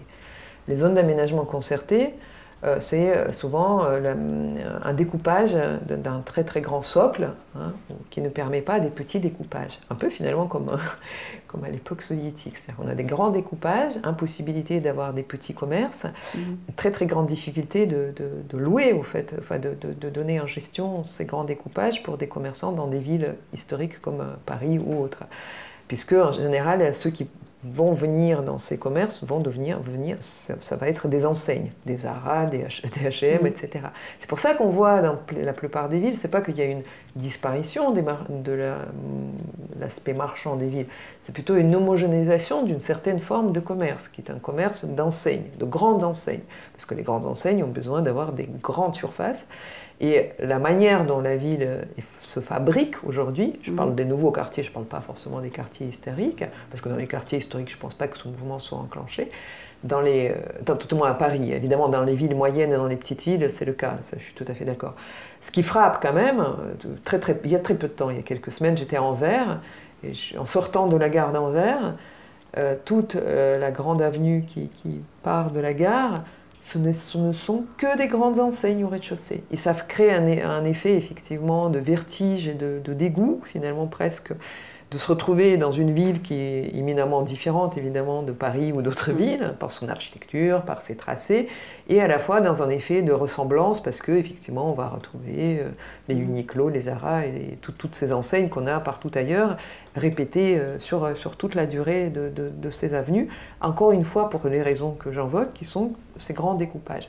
Il y a un architecte urbaniste français, qui a fait un travail extrêmement intéressant, enfin qui a dirigé plutôt un travail extrêmement intéressant sur de longues années, qui est David Mangin, à qui on doit notamment la réfection du quartier des Halles, et qui a mené une étude absolument passionnante sur plusieurs villes, pas seulement européennes, mais aussi asiatiques et aussi du Maghreb, sur la dimension justement des raies de ville, ce qu'il appelle les raies de ville, qui permet de renouvellement de commerce, justement. Il arrive à une dimension de 9 mètres carrés, je crois, qui permet justement cette vitalité sur laquelle vous mettez un peu le doigt, sur la disparition de cette vitalité dans les villes, parce que finalement, la vitalité de ville, c'est la possibilité à des commerces de se renouveler, et à se remplacer, et à perdurer, effectivement, dans le temps, et non pas à des grandes enseignes, à avoir une sorte de préemption du socle. Un autre exemple à Paris, sauf que je fais beaucoup de visites urbaines avec mes étudiants, et une des visites, c'est des visites qui sont sur les traces et les tracés de la ville, donc effectivement, qui font forcément beaucoup superposer les questions du temps long de l'histoire. Et dans une des visites, on fait la visite assez classique des passages parisiens, et dans le passage Geoffroy, je crois, Panorama, non, c'était le passage Geoffroy, je vois apparaître, c'était fait il y a quelques années, un Marks & Spencer, qui vient s'installer dans le passage. Or, les passages parisiens étaient des découpages de petite taille, c'était des petites boutiques, en fait. Il y avait 3 travées, très très régulières, c'est un découpage régulier qui permettait effectivement une installation assez simple des commerces. Et là, en fait, il y a eu un rachat visiblement de plusieurs boutiques et une installation de ce socle qui est Marks & Spencer, qui évidemment, directement, dénature totalement le lieu, qui est un lieu très scandé, avec une façade très régulière de ces boutiques. Donc, pour montrer l'implication évidente de ce découpage sur la perception et l'ambiance qu'on ressent dans la ville. Alors, pour la rue de Rivoli, je ne sais pas si on y est, parce que ça reste des petits découpages, surtout que la rue de Rivoli... Mais tout est fermé. Oui, ça commence à faire... Oui, comme on ne peut pas se garer, du coup... oui, alors après, il y a une autre question qui est celle, effectivement, de la voiture, la présence de la voiture dans la ville, de la circulation. Ça, c'est évidemment une question très importante, parce que pendant un certain temps, il y avait une sorte de vision totalement... idéalisée de la ville piétonne, qui a parasité, je pense, beaucoup de lieux, qui à la fois qu'on ne peut pas totalement non plus rejeter, parce que c'était aussi pour des raisons de conservation, alors pour le coup du patrimoine, parce qu'évidemment la ville de circulation a beaucoup aussi abîmé le bâti, le fait aussi que dans la ville fonctionnaliste notamment, il y a eu une dissociation entre la ville où on circule et la ville où on circule à pied, et la ville où on circule en voiture. Donc il y a eu aussi des dégâts, malgré tout, irrités aussi, on peut dire, d'un certain urbanisme fonctionnaliste, que je ne critiquerai pas dans son ensemble, mais dans certains de ses effets. Et c'est vrai que la piétonisation était à un moment donné vue un peu comme une sorte de réponse magique à ces problèmes-là de l'impossibilité de se promener dans la ville et de se promener uniquement dans des zones réservées. Évidemment à outrance, parce qu'on ne peut pas rendre la ville complètement piétonne au risque de la muséifier, évidemment de la vider complètement de son essence, et surtout évidemment la question du transport, qui était celle évidemment des marchandises aussi, se pose. Mais encore une fois, je pense qu'aujourd'hui, il y a des réponses, et qui ne sont pas uniquement celles de la voiture. Il y a notamment toutes les réponses qui sont discutées sur le transport, sur la réactivation du transport fluvial, où le fleuve n'est plus vu uniquement en tant qu'artère de tourisme, ce qu'elle était complètement, par exemple, devenue à Paris, hein, parce qu'elle est complètement préemptée aussi par tous les comment dire, bateliers qui ont complètement découpé finalement la surface, enfin le territoire de la Seine. La réintroduction du transport, y compris du transport en commun, et du transport des marchandises via le fleuve peut aussi résoudre un certain nombre de ces problèmes d'acheminement qui se posent dès lors qu'on commence à piétoniser certains secteurs et qui risquent évidemment de devenir une ville muséifiée. Évidemment, mais la ville muséifiée, elle vient aussi avec d'autres facteurs, avec Airbnb, avec plein d'autres... Donc c'est un feuilleté complexe. C'est-à-dire c'est un feuilleté complexe qui est un feuilleté fait d'effectivement, encore une fois, je reviens toujours sur les questions du sol, les questions de spéculation immobilière, qu'on ne peut pas du tout évacuer, évidemment. Bien sûr. On voit la vitalité très très forte dans les quartiers périphériques, c'est pas pour rien qu'on voit la vitalité très forte dans des quartiers moins touristiques, parce que, de fait, les dimensions des boutiques sont très petites. Par exemple, je prends un exemple, nous, urbanistes, on connaît bien, qui est l'exemple de toutes les petites boutiques qui sont investies par les Pakistanais ou autres qui mélangent à la fois de la photocopie, des appels à l'étranger, de l'informatique.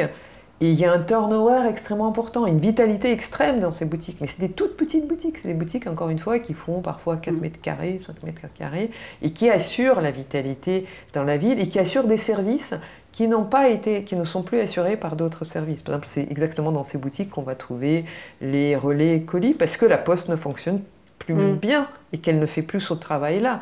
Donc on voit, donc je n'aurais pas forcément un diagnostic complètement défaitiste, c'est-à-dire qu'à côté de ces grandes décisions qui sont extrêmement visibles et qui sont évidemment se font à un échelon qui est un échelon national ou municipal, il y a aussi une vitalité de la ville dans les petites dimensions et sur laquelle on peut aussi miser et sur laquelle on peut agir. Voilà. Vous avez parlé, quand on a évoqué ce thème, que la ville de Moscou étant une ville soviétique, voilà, on a viré comme une espèce d'anathème, on a fait l'anathème au commerce. Paris est une ville socialiste. On vit dans une époque, et les socialistes disaient qu'il faut détruire les palais et faire des baraques pour les gens qui travaillent. Est-ce qu'on est dans une époque, avec les problèmes d'écologie, avec cette espèce de dictature de ne plus faire des jolies façades ou des hôtels particuliers, il faut faire... Est-ce qu'on ne rentre pas dans une espèce de nostalgie du passé qu'on connaît en Union soviétique et on veut à tout prix faire des logements ou des bâtiments rationnels. Mais la rationalité, une entrée d'un animal dans sa tanière est en forme de l'animal. La construction architecturale, elle est carrée, triangulaire, mais jamais comme notre corps. Donc, où est la frontière entre le rationnel et la norme et l'utopie, la fantaisie? Dans quelle période on vit actuellement? Aussi pareil, un petit peu plusieurs questions là-dedans.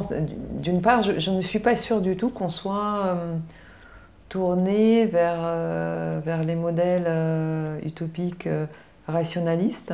En tous les cas, c'est pas comme ça que je le vois. De ce que je vois, et peut-être d'une manière positive, parce que j'ai peut-être un regard quand même très ancré sur l'actualité en tant qu'enseignante, et je vois ce qui se fabrique aussi par mes par mes collègues architectes et ils se fabriquent aussi des choses très qualitatives aussi.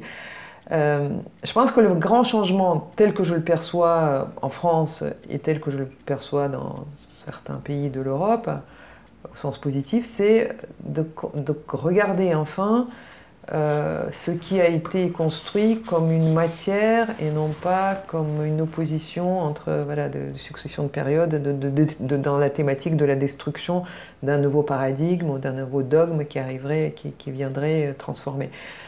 Enfin, encore une fois, là pour le coup ça va être un avis personnel, je pense que c'est une évolution extrêmement positive par rapport à il y a même 10 ans où on était plutôt dans la démolition et dans cette idée que, encore une fois, le fait de démolir les objets chargés symboliquement ou stigmatisés socialement allait apporter des réponses. Je ne crois pas à la démolition, personnellement. Je pense que la démolition apporte de la violence, toujours de la violence, et ne résout pas les choses. C'est une illusion de penser que par l'objet architectural ou par une nouvelle forme architecturale, les choses vont se transformer par magie.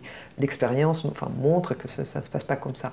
Donc je pense qu'il y a une évolution plutôt positive dans l'idée de regarder ce qui a été laissé par le passé, non pas seulement les bâtiments exceptionnels qui méritent de toute façon d'être préservés parce qu'il y a une sorte de commission au patrimoine qui va leur reconnaître une valeur particulière, mais de regarder tout ce qui a été produit comme une sorte de produit de la vie que l'on peut réutiliser et améliorer.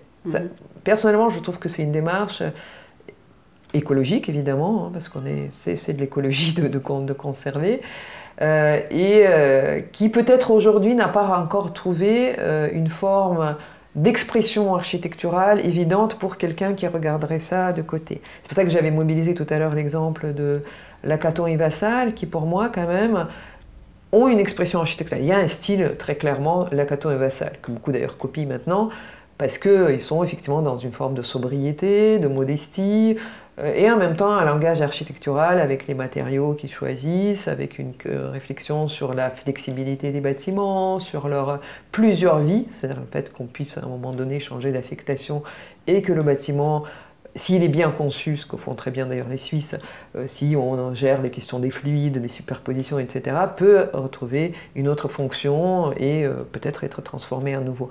Donc cette dimension-là, d'intégrer dans la conception architecturale les vies futures du bâtiment et accepter que finalement c'est pas ce qu'on conçoit, ce n'est pas un objet fini, représentatif de notre vision de la société, figée, hein, forcément figée parce qu'inscrite dans une période, c'est un grand changement pour moi, réellement un grand changement. Peut-être qu'il n'est pas encore très perceptible parce qu'on vit aussi dans une époque où ce qui a été extrêmement visible de cette architecture de star system, j'ai envie de dire star architecture qu'on a appelé star architecture avec un seul A, enfin un A partagé, qui se voit à travers les réalisations de nouvelles, par exemple, de Jean Nouvel ou d'autres, parce qu'on est encore avec des architectes qui continuent à construire comme ça. Donc on est dans une période, et comme c'est souvent le cas en architecture, les mouvements changent très lentement. Ce qui n'est pas le cas dans le monde de l'art, dans des arts visuels. On a un changement de mouvement beaucoup plus rapide. L'architecture est toujours en retard dans les changements parce que le temps de fabrication est beaucoup plus long, parce qu'il y a beaucoup d'acteurs, il y a l'économie, comme je le disais déjà beaucoup. Donc au fait, je pense que ce qu'on est en train de vivre, on ne le voit pas encore totalement. On en voit certains effets qu'on perçoit parfois de manière négative, mais les aspects positifs, on ne les voit pas encore nécessairement. Et donc pour nous, effectivement, étant en pleine actualité de ce qui est en train de se faire, quand je dis pour nous, ceux qui vivent dans le champ architectural, on en voit déjà les effets parce qu'il y a un certain nombre de bâtiments qui ont été réalisés.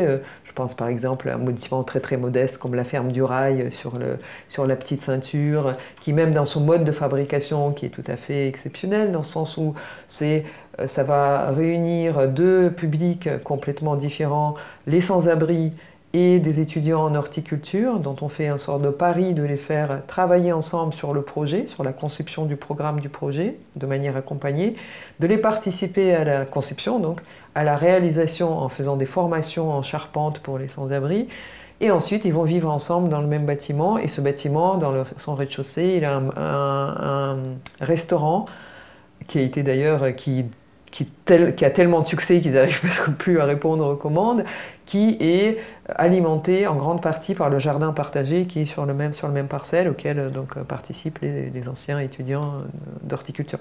Donc une sorte de projet monté dans une sorte d'intelligence collective où l'acheminement des matériaux se faisait par la petite ceinture, par le canal, et donc voilà, pour répondre à l'innovation écologique, c'est possible. Mais évidemment, c'est des petits... Enfin, pour le moment, on est dans une phase de tentative de ces projets, plutôt participatifs, ce qui n'était absolument pas le cas des modèles qu'on a évoqués aujourd'hui, qui sont des modèles quand même, qu'ils soient des années 20, qu'ils soient des années 30, ou par la suite, qui sont des modèles de vision plutôt d'en haut vers le bas. C'est-à-dire qu'on ne prend pas du tout en compte...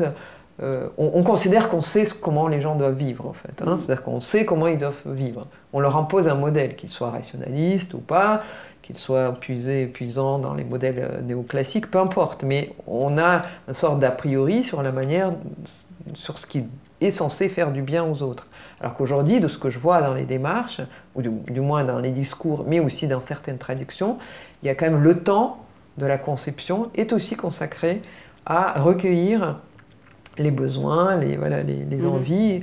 Et ces démarches-là commencent à fonctionner. Je pense aux grands voisins dans le 14e, qui était un exemple de l'urbanisme, ce qu'on appelle maintenant j'ai transitoire. sursauté parce que pour moi, le projet des voisins, c'est Le Corbusier. Heureusement qu'il n'a pas eu le... le plan voisin. Il y avait le plan voisin. C'est le plan voisin, oui. Et les grands voisins, c'est un projet, au fait, qui... tout à fait récent, qui se situe dans le 14e arrondissement, qui était l'ancien hôpital Saint-Vincent-de-Paul, qui pendant longtemps en fait a eu une gestion. L'hôpital a été déménagé et pendant longtemps en fait ce lieu en fait qui est issu de l'ancien hôpital, qui était quand même une très très grande emprise à côté de Denfert-Rochereau, a été dans une gestion partagée et on en a fait ce qu'on appelait le mode d'intervention de l'urbanisme transitoire, c'est une nouvelle opération. Tant que le projet n'est pas encore fixé complètement, on laisse émerger les différentes activités et en fait, après, on regarde ce qui fonctionne et à partir de ce qui a fonctionné, on essaye de le remettre dans le nouveau programme. Donc voilà, donc il y a des choses comme ça qui sont. Je ne veux pas dire que c'est des réussites totales.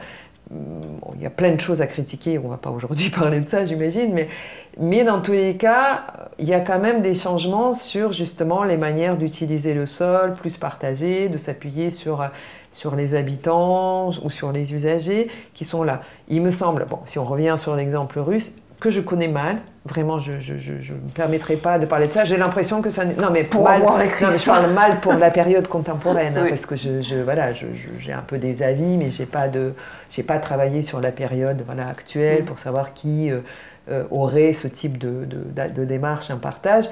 Mais enfin, dans tous les cas, j'ai pas vraiment l'impression qu'en Russie, dans la Russie actuelle, les démarches partagées, collaboratives, soient mises devant. Ce n'est pas l'impression que j'ai. Ouais. Voilà. Donc, aujourd'hui, je pense qu'il y a un glissement, de toute façon, un décalage entre les idées qui sont débattues dans le monde occidental, tout au moins dans le périmètre européen, et ce qui se fait de fait en Russie. Il y a un décalage. Enfin, il y avait un décalage de 20 ans, je pense.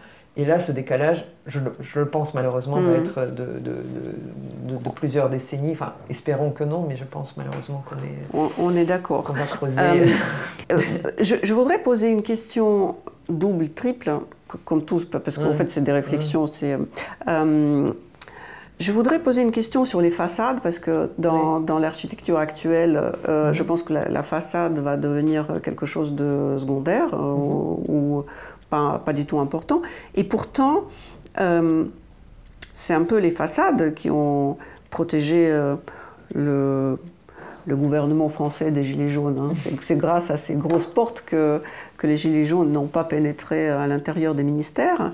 Et aussi, déjà dans les années 70, il y avait un livre vous me rappellerez qui l'a écrit. Ça s'appelait, je pense, les leçons de Los Angeles, de Las Vegas. Las Vegas. Robert Venturi. C'est ça.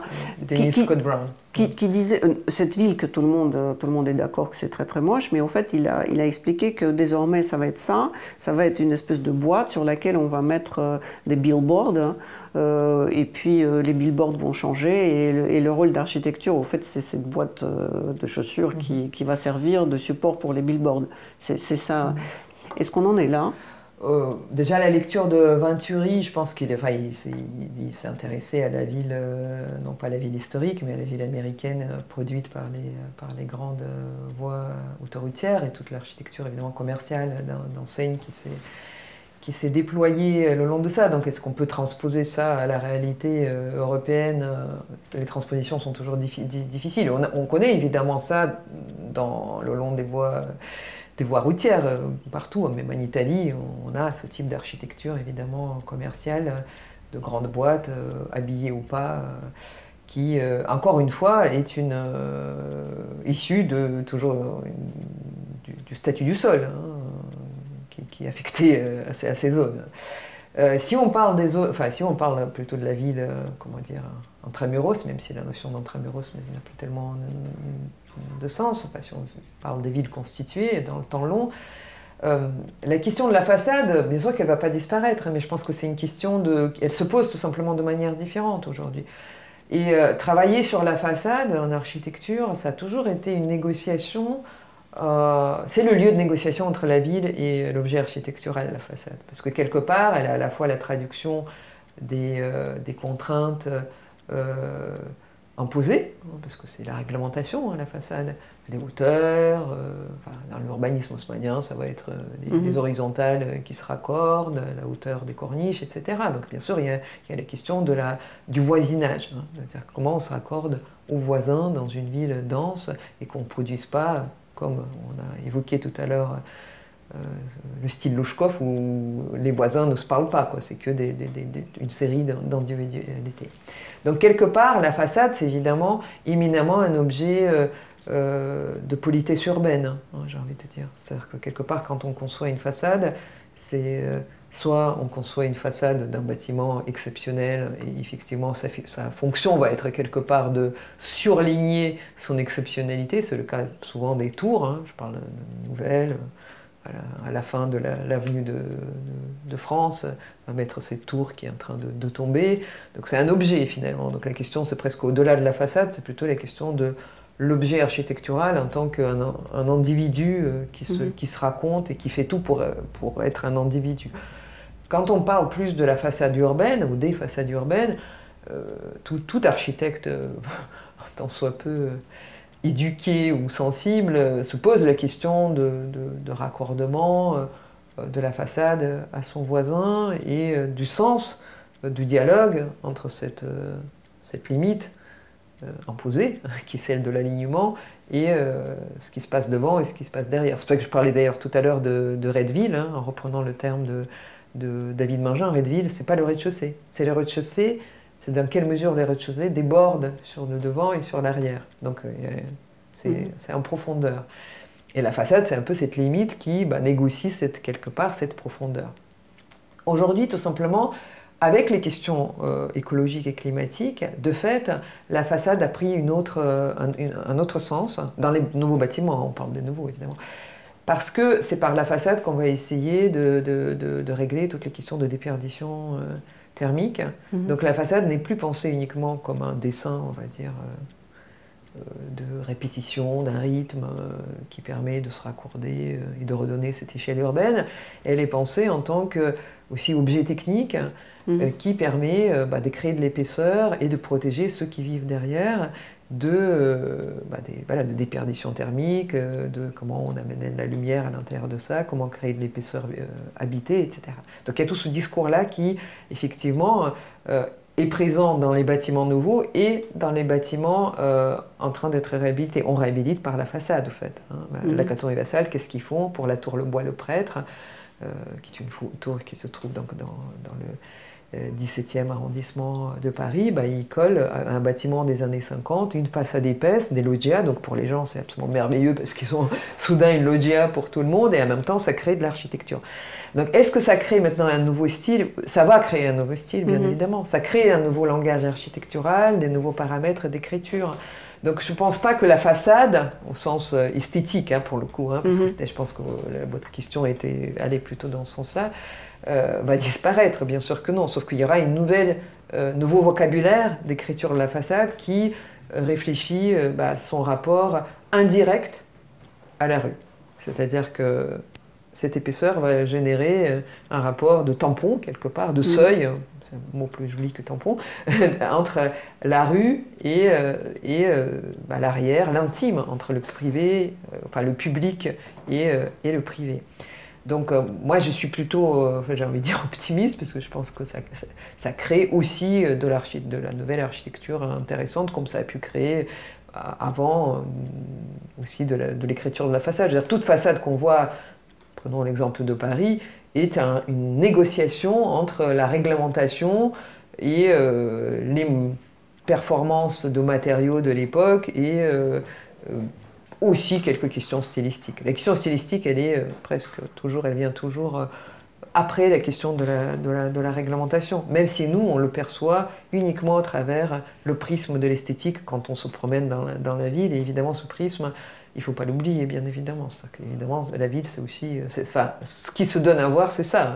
Et bien évidemment qu'il faut avoir une vraie discussion sur cette écriture-là, qu'elle ne soit pas justement introvertie. Parce que, encore une fois, pour moi, la façade, c'est le moment où on dialogue. Et il ne faut pas qu'elle devienne... Il ne faut pas qu'elle tourne le dos à la ville, bien évidemment. Dans l'architecture, il y a deux paramètres qui sont très importants, c'est la technologie et le progrès. Le progrès n'est pas spécialement quelque chose d'humain, parce que... Non, pas quelque chose d'intellectuel plutôt, parce que l'animal progresse. La petite larve devient un papillon, mais un homme peut devenir un animal intellectuellement parlant. Et il ne va pas redevenir un singe, mais en revanche, il peut devenir une bête. Les Russes, c'est un peuple, d'après les statistiques, le plus techno-optimiste. Les Américains, c'est le peuple le plus techno-pessimiste. Pourtant, en architecture, c'est juste l'inverse, j'ai l'impression. Si je cherchais en vous, architecte, anthropologue, comment vous interpréteriez ça, ce phénomène? Je pense qu'on est, si on prend le cas français, pour le coup, on est quand même dans une tradition progressiste, puisqu'on vient quand même du siècle des Lumières, et après tout ce que ça a apporté derrière, donc on est jusqu'à une période extrêmement récente, d'abord jusqu'aux années 70, on va dire le premier choc pétrolier, puis aujourd'hui évidemment avec la crise climatique qu'on ne peut plus, sur laquelle on ne peut plus fermer les yeux, même si beaucoup ferment les yeux là-dessus. Cette folie progressiste dans laquelle on s'était inscrits tous, elle est en train de, quelque part, d'arriver à sa fin, même idéologiquement, c'est-à-dire que je pense que même si on continue sur cette spirale, et encore moi, je remobilise l'exemple de Nouvel, il est encore sur cette spirale, tous les architectes de cette période sont sur cette spirale, la réalité rattrape, et dans les consciences, tout au moins de ceux qui arrivent, on ne veut plus être dans le modèle progressiste, on veut être plutôt dans un modèle qui est préservateur ou qui essaye de composer avec le vivant. Et dans le vivant, et justement vous avez tout à fait raison d'invoquer l'animal, de ne plus être dans une vision évidemment anthropomorphique et de ne plus être dans une vision de rupture par rapport au vivant, où l'humain étant le centre de l'univers et la mesure et la norme. Évidemment, le dessin de Léonard de Vinci, repris ensuite par Le Corbusier, montre bien que toute la mesure de l'architecture se fait à partir du corps humain, comme si finalement c'était l'unique mesure de l'espace, en éliminant tout le reste du vivant. Donc là, évidemment, on est en train de vivre le début de l'inversion de ça, dont on ne voit pas forcément encore les effets, j'en ai évoqué quelques-uns, on n'en voit pas. Pour le cas de la Russie, je pense qu'encore une fois, de nouveau, on en est très loin, on en est complètement loin. La fascination technologique des Russes n'est pas nouvelle. Hein, j'évoquais leur fascination déjà au XIXe siècle pour l'Amérique. Elle ne s'est pas tarie. Enfin, c'est toujours l'Amérique quand même qui est visée. Hein. Dans un voyage fait justement toujours dans ces années 30, toujours autour du palais des soviets, les architectes soviétiques reconnaissent que même si il faut s'inspirer des villes italiennes et que c'est là où il faut aller chercher l'inspiration, au point de vue technologique, c'est l'Amérique, parce qu'il n'y a qu'eux qui savent faire aussi bien. L'Europe ne voit rien au point de vue technologique, par exemple. Et donc ce regard vers l'Amérique qu'a très bien mis en avant Jean-Louis Cohen dans ses ouvrages est omniprésent et je pense qu'il n'est pas prêt à se tarir, si ce n'est, je pense qu'aujourd'hui, le regard va être plutôt vers l'Asie. Il est déjà très très fortement vers l'Asie et vers évidemment la performance technologique des pays asiatiques qui sont quand même à la pointe du progrès et qui fassent évidemment les avancées et qui eux sont pas du tout dans la spirale. Dans la fin de la spirale, ils sont dans le modèle progressiste terrifiant et qui va évidemment, dont on va subir certainement des conséquences. Donc les Russes adhèrent beaucoup à ça. Et je pense qu'ils regardent de ce côté-là. Ils regardent de ce côté-là. Ils ne regardent pas du tout du côté de la fin des ressources. Ils ont, c'est pas inutile de parler. Aujourd'hui, on en a quand même évidemment la malheureuse illustration de ça. Quand on est assis sur le pétrole, on ne se pose pas la question de la fin de cette ressource. C'est-à-dire qu'on pense qu'elle est illimitée et pourquoi s'arrêter, pourquoi changer de mode de vie. Oui. Donc je pense qu'ils sont extrêmement loin même si j'ai pas envie de mettre dans un seul paquet les Russes. Les Russes, tous les Russes sont pas pareils. Mais quand même chez les plus fins, les plus sensibles, j'ai pu remarquer que la sensibilité à la question écologique est quand même absente. C'est-à-dire que dans tous les projets d'architecture, on fait comme si les ressources sont infinies. Quand là, en France, même à notre petite échelle, on commence à dire on va réutiliser le béton, on va le concasser pour refaire les routes avec le béton concassé. Enfin, quand on s'inscrit dans une thématique de recyclage qui, à l'échelle de l'enseignement dans mon école, qui est quand même une école assez reconnue, on voit que 80% de projets portent là-dessus, que les étudiants nous demandent de travailler que là-dessus, que sur le recyclage, le réemploi, et que c'est quand même ça les projets qui vont certainement se réaliser dans les années à venir. Je pense quand on reprend l'équivalent dans les écoles d'architecture russe, ça va être encore les grands ensembles, ça va être encore du tartinage du territoire par du nouveau. Donc voilà une bonne nouvelle pour des nouvelles, pour Jean Nouvel, pour Villemotte, parce que, et en plus la Russie a beaucoup de liquide, donc ils vont se trouver la deuxième jeunesse. Je ne sais pas s'ils arriveront, moi je pense qu'ils ne vont pas s'en relever quand même. Enfin espérons, j'ai envie de dire espérons-le et que finalement s'il y a si je puis dire, une issue heureuse à cette guerre, c'est évidemment affreux de dire ça, mais peut-être que si ils sont confrontés à ce désastre, il y aura peut-être un renouveau là-dessus, au moins mental, qui va s'opérer, mais je reste malgré tout extrêmement pessimiste.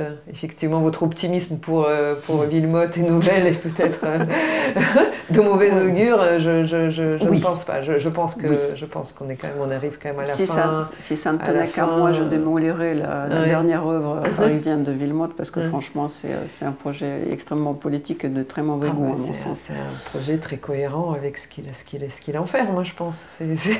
Voilà. Il est en pleine cohérence avec le programme et son expression. Voilà, donc il va être très très bien en Sibérie.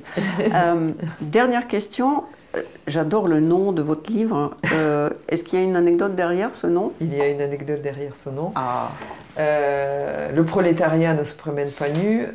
C'est une citation de Lazar Kaganovitch, qui était le proche collaborateur de Staline et qui va justement avoir en charge ce plan de Moscou. Il va diriger la commission à l'architecture et à l'urbanisme jusqu'en 1935. Donc c'est lui qui va être un peu, beaucoup plus que Staline, l'acteur direct de discussion avec les architectes.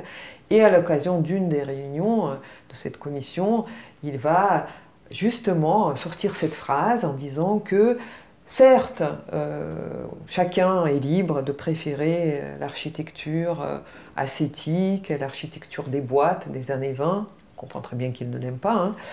Mais le prolétariat ne se promène pas nu, il met une petite cravate, un pantalon, et lorsqu'il s'est habillé, je cite de manière peut-être un peu erronée, il marche plus joyeusement.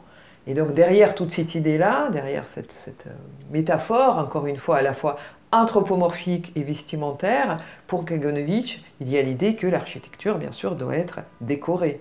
Et la décoration caresse l'œil. On peut voilà. finir là-dessus.